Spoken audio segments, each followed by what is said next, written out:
Camilo, ele nasceu na Itália, né, no dia 25 de maio de 1555. Sua mãe já tinha um filho, né? Quando era jovem, teve um filho, mas tinha perdido essa criança. E passou muitos anos sem engravidar e engravida justamente de São Camilo. Só que ela fica tão feliz com esse dom de Deus, né, da maternidade, que ela fica caladinha, não diz nem para o marido logo, até ter certeza realmente de que estava grávida. E durante todo o período ficava receosa, porque como já tinha idade avançada, ela tinha medo a qualquer momento de perder esse filho.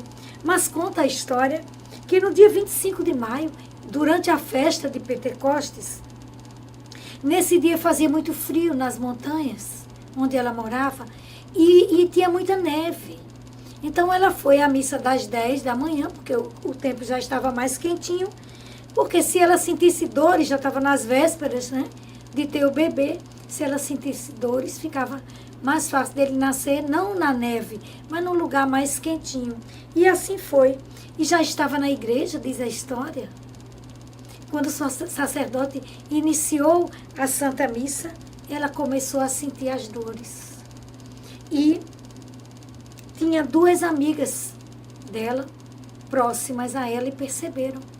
Então, se ofereceram e ela pediu ajuda, e elas saíram, então, da igreja e foram para a casa dessa amiga, que era perto. Só que quando chega lá, antes de chegar, ainda na escadaria, não deu tempo, não é?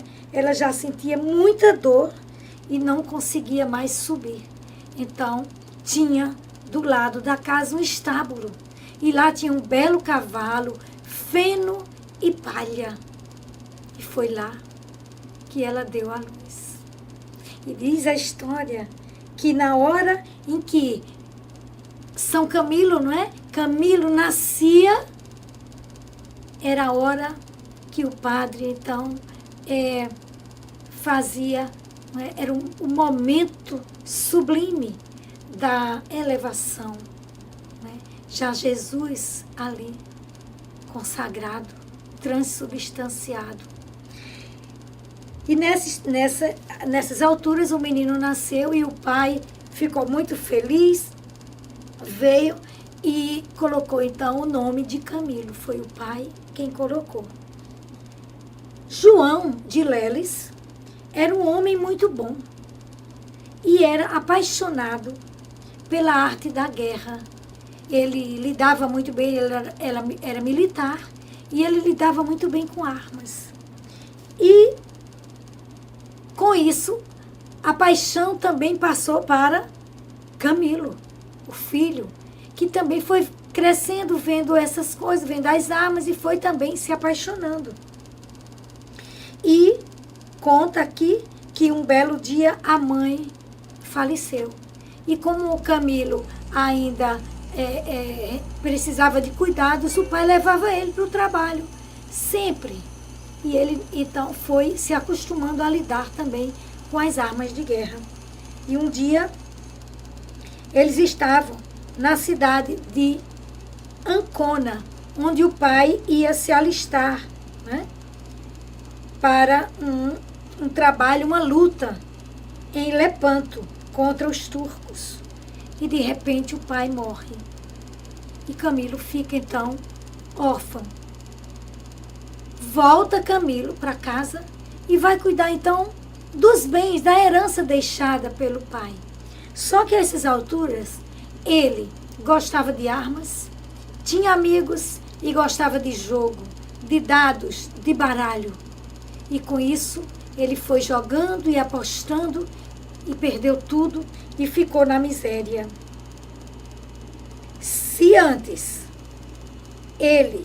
Se antes ser soldado, para ele era uma paixão, agora ele precisava realmente ser um soldado porque precisava de dinheiro. Ele não tinha mais, né?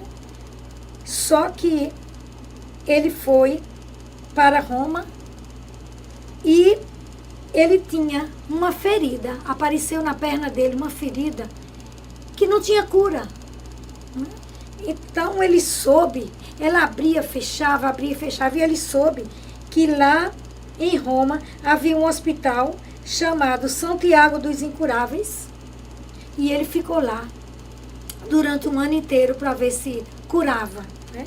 E ele ficou curado, mas quando ele voltou para casa começou a vida desregrada novamente e a ferida abriu. E ele, a essas alturas, ele já jogava e apostava até a camisa do couro. E quando ele não tinha mais nada, chegou no fundo do poço, ele conheceu um frade capuchinho, que lhe deu uma enérgica repreensão, e como ele era um homem bom, a essência dele era boa, de bom coração, ele arrependeu-se de todos os pecados, e ele aceitou então para comer, né, para ter o pão de cada dia, ficar trabalhando lá como ajudante de cozinha desse convento. E aqui vai falando que logo depois que ele percebeu que gostou e até quis se tornar um deles, a ferida abriu novamente e começava, abria, fechava. E aí os frades disseram que ele tinha que voltar para o hospital, e ele passou 4 anos nesse hospital. Quando ficou bom, voltou. A ferida abriu de novo e ele voltou para o hospital, e ele entendeu assim que o chamado dele não era ali naquele convento dos capuchinhos, era naquele hospital, porque durante os 4 anos que ele permaneceu lá, ele cuidava mais da ferida dos outros, da enfermidade dos outros, do que dele próprio. E assim foi desenvolvendo em Camilo esse desejo, esse amor ardente de cuidar dos enfermos. E ele sentia no coração um apelo muito grande de Deus. Por isso, porque ele cuidava com amor. Ele não era enfermeiro formado e trabalhava por dinheiro. Ele trabalhava por amor, não é? Então, conta aqui também que ele foi vendo que tinha muito doente e ele não dava conta, e foi juntando gente, juntando pessoas, juntando amigos e levando para o hospital para trabalhar com esses doentes, com amor.